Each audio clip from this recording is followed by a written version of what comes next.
मोहतरम नाजरीन, एक निहायत शातिर और माहिर चोर ने चोरी की खातिर महंगा लिबास जेब तन करके मोअज़्ज़िज़ और मोहतरम दिखाई देने वाले शेख जैसा हुलिया बनाया और सराफा बाजार में सुनार की एक दुकान पर चला गया।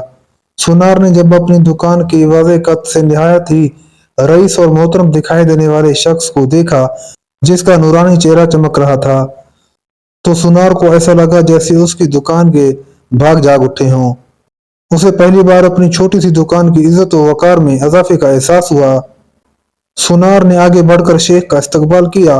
शेख के बहरूप में चोर ने कहा, आपसे आज खरीदारी तो जरूर होगी, मगर इससे पहले बताएं क्या आपके लिए मुमकिन है कि आप अपनी सखावत से हमारे साथ मस्जिद में हिस्सा डालें।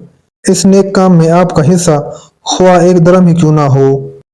सुनार ने चंद दरम शेख के हवाले किए ही थे कि उसी सना में एक लड़की जो दर हकीकत चोर के हम पेशा थी, दुकान में दाखिल हुई और सीधी शेख के पास जाकर उनके हाथों को बोसा दिया और इल्तिजाई लहजे में अपने और अपने अहलो अयाल के लिए खैर बरकत की दुआ के लिए कहा।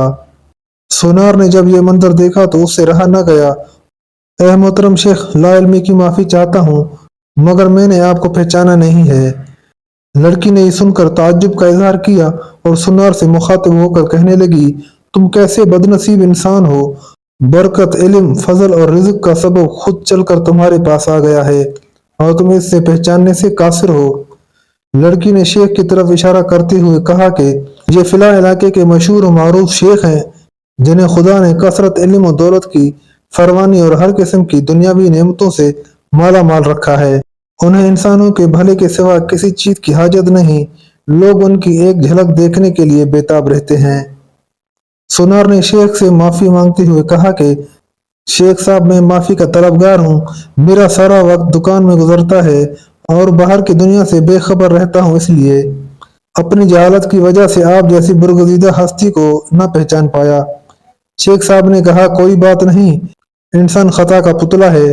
गलती पर नादम होने वाला शख्स खुदा को बहुत पसंद है।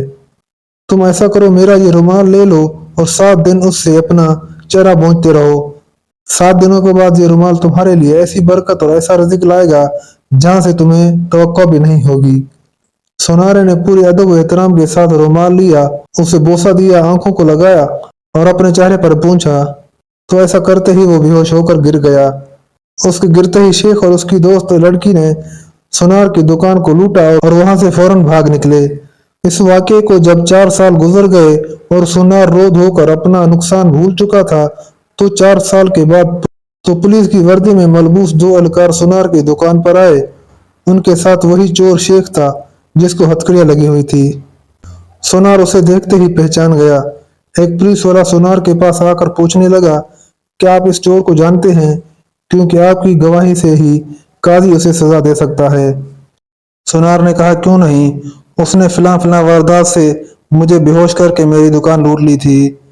पुलिस वाला शेख के पास गया और उसकी हथकड़ी खोलते हुए कहने लगा, तुमने जिस दुकान को लूटने का जुर्म किया था, ठीक उसी तरह वो सारी कार्रवाई दोहराओ, ताकि हम तरीके वारदात को लिखकर गवाह समेत काजी के सामने पेश करके तुम पर फर्द जुर्म आयद करवा सकें।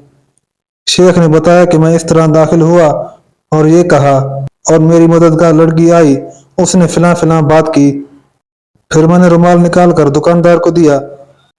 पुलिस वाले ने जेब से एक रुमाल निकाल कर शेख को थमा दिया। शेख ने सुनार के पास जाकर उसी तरीके से उसे रुमाल पेश किया तो पुलिस वाला सुनार से कहने लगा, जनाब, आप बिल्कुल ठीक उसी तरीके से रुमाल को चेहरे पर फेरें जैसे उसी दिन फेरा था। सुनार ने ऐसा ही किया और वो फिर से बेहोश हो गया। शेख ने अपने दोस्तों की मदद से दोबारा दुकान लूट ली, जिन्होंने पुलिस वालों का भेष बदल रखा था। तो दोस्तों, आज हमारे मुल्क का भी यही हाल है। भेष बदल बदल कर वही चोर नए रूप में आकर मुल्क को लूटते हैं और अवाम को बेहोश करके कौमी खजाना लपेट कर गायब हो जाते हैं। अल्लाह पाकिस्तान के हाल पर रहम करे। आमीन या रब्बुल आलमीन।